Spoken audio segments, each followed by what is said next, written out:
कहानी की शुरुआत में हम 12 साल के एक बच्चे को देखते हैं जिसका नाम कोल होता है। कोल को काफी चीजों से डर लगता था, जैसे कि इंजेक्शन, इंसेक्ट आदि, बहुत सी चीजों से जो कि सभी के लिए नॉर्मल थी। और यही वजह थी कि कोल को स्कूल के काफी बच्चे बुली करते थे, जिनमें से खुद उसका पड़ोसी जेरमी भी था। कोल के मॉम डैड का रिलेशन कुछ ठीक नहीं चल रहा था, इसलिए वो अक्सर वेकेशन पर जाया करते थे, जिसकी वजह से कोल अकेला हो जाता था।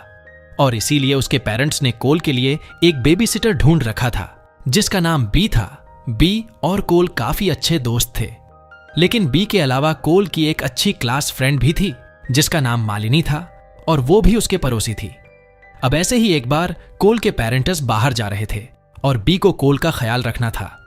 अगले दिन जब कोल स्कूल जा रहा था तो मालिनी उससे कहती है कि बेबी सिटर रात में बच्चों को सुलाकर अपने बॉयफ्रेंड या गर्लफ्रेंड को घर बुलाती है ताकि उनके साथ फिजिकल एंजॉय कर सकें। इस बात पर कोल डिसाइड करता है कि आज रात वो जगकर बी पर नजर रखेगा। अब कोल बेबी सिटर को काफी लाइक करता था, इसलिए वो नहीं चाहता था कि कोई दूसरा आकर उसके साथ रिलेशन बनाए।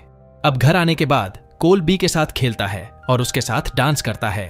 अब ये दोनों साथ में डिनर करके मूवी देखते हैं। फिर जब रात के 11 बज जाते हैं तो कोल के सोने का टाइम आ जाता है। तभी सोने से पहले कोल मालिनी से चैट करता है।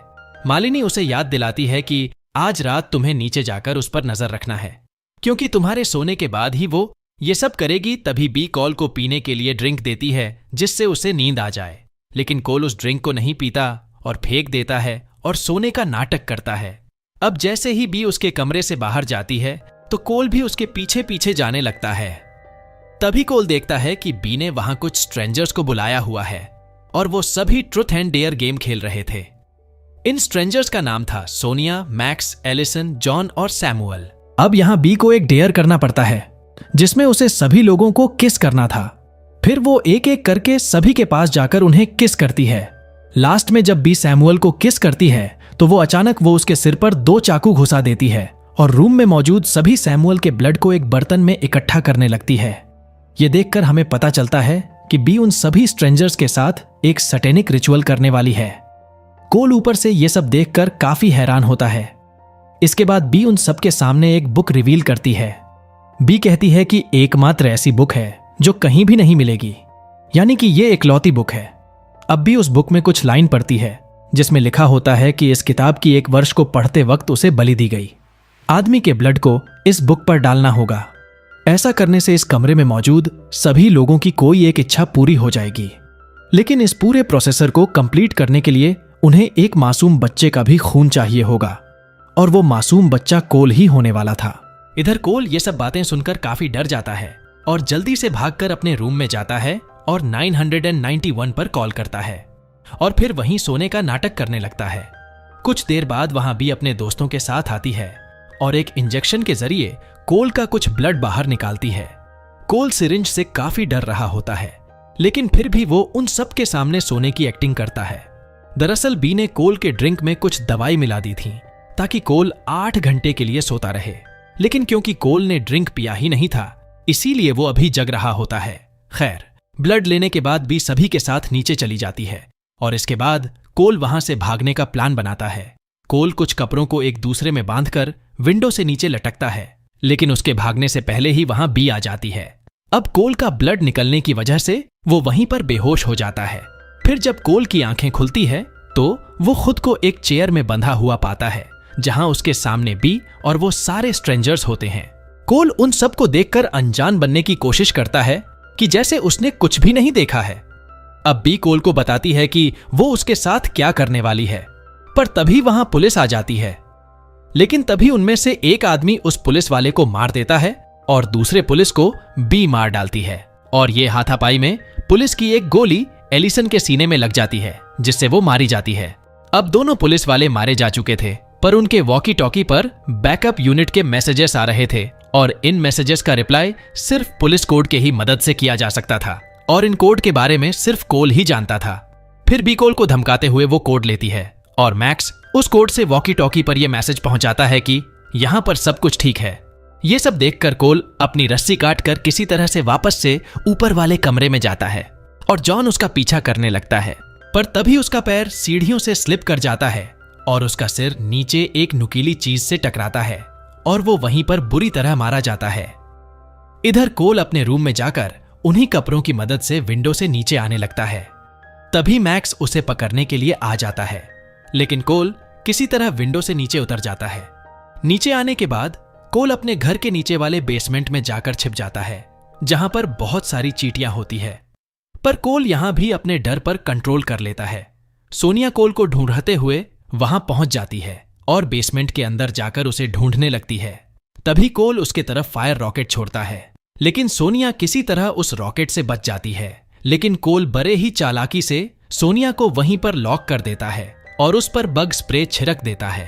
अब आग और उस स्प्रे के आपस में मिलने से एक जोरदार ब्लास्ट होता है, जिसमें सोनिया भी बुरी तरह मारी जाती है। ब्लास्ट की आवाज सुनकर मैक्स वहां आ जाता है, जो कोल को देखता है। मैक्स कोल का गला दबाकर उसे मारने की कोशिश करता है, पर तभी कोई उसके घर के ऊपर अंडे फेंकने लगता है। मैक्स उससे पूछता है कि ये कौन है जो तुम्हारे घर पर अंडे फेंक रहा है। कोल उसे बताता है कि वो उसका स्कूल फ्रेंड जेरमी है, जो उसे चिढ़ाने के लिए रोज उसके घर पर अंडे फेंकता है। मैक्स कोल से कहता है कि तुम्हें इससे लड़ना होगा, नहीं तो ये हमेशा तुम्हें सताता रहेगा।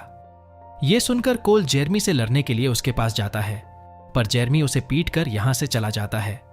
कोल को हारा हुआ देखकर मैक्स उसके पास जाता है और उसे जान से मारने का प्लान बनाता है।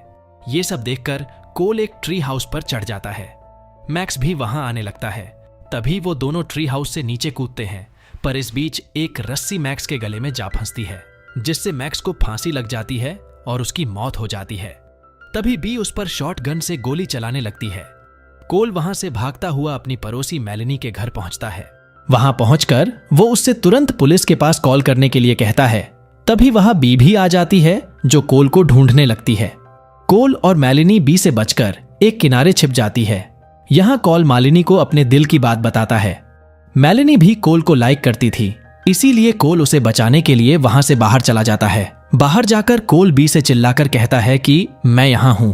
ये कहकर कोल वहां से भागता हुआ अपने घर आ जाता है। घर के अंदर कोल को एलिसन मरी हुई दिखाई देती है। साथ ही उसे टेबल पर वो रिचुअल बुक भी मिल जाती है, जिसे लेकर कोल उसे पढ़ने लगता है। अभी एलिसन अचानक से उठ जाती है और कोल पर हमला करने लगती है। कोल किचन में रखे चाकू को ढूंढने लगता है, पर वो चाकू एलिसन के पास थी। अब एलिसन उस चाकू से कोल पर अटैक करने के लिए बढ़ती है, पर तभी वहां बी आकर उसके सिर को गन से उड़ा देती है। अब बी कोल को पकड़ने के लिए उसकी तरफ बढ़ने लगती है, लेकिन कोल बी की रिचुअल बुक को उठाकर उसे जला डालने की धमकी देता है। अब क्योंकि ये बुक सिंगल थी, इसलिए बी कोल को ना मारने के लिए तैयार हो जाती है। फिर कोल बी से पूछता है कि तुम मुझे क्यों मारना चाहती हो। इस पर बी कहती है कि उसने रिचुअल के समय शैतान को एक बच्चे की बलि देने का वादा किया है, जिसके बदले में उससे वो सब कुछ मिलेगा जो उसे चाहिए। यहां हमें यह भी पता चलता है कि बी ने इस रिचुअल को पहले भी कई बार कर रखा है और कोल पहला इनोसेंट बच्चा नहीं है जिसको बी ने इस रिचुअल में फंसाया है। बी कहती है कि अगर तुम पुलिस को बुलाकर उनसे ये कहो कि बाकी लोग कातिल थे और बी बस उसे बचाने में मदद कर रही थी, तो मैं तुम्हें जिंदा छोड़कर इस शहर से चली जाऊंगी। पर कोल गुस्से में उस बुक में आग लगा देता है। बी उस आग को बुझाने की कोशिश करती है और कोल वहां से बाहर आता है। बाहर आकर कोल मालिनी के डेड की गाड़ी चुराकर तेजी से सीधा उसे अपने घर में ठोक देता है, जिससे बी गाड़ी के नीचे दब जाती है और बी के ना चाहते हुए भी वो बुरी तरह मारी जाती है। अब कुछ देर बाद यहां कोल के पेरेंट्स और पुलिस भी आ जाती है, जिसके बाद यहां सब कुछ नॉर्मल हो जाता है। कोल और मालिनी दोनों साथ मिलकर काफी खुश होते हैं। साथ ही कोल ने यह प्रूफ कर दिया होता है कि उसने अब अपने डर पर कंट्रोल कर लिया है, इसलिए अब उससे किसी बेबीसिटर की जरूरत नहीं है। इसके बाद हम एक फायर फाइटर को देखते हैं जो कोल के घर के अंदर चेक करने आया हुआ था।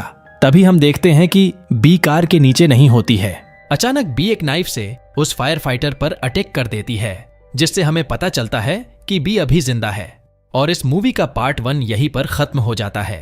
तो दोस्तों, अगर आपको इसका सेकंड पार्ट चाहिए तो कमेंट में जरूर बताना और चैनल को सब्सक्राइब करके बेल नोटिफिकेशन को भी ऑन कर लेना।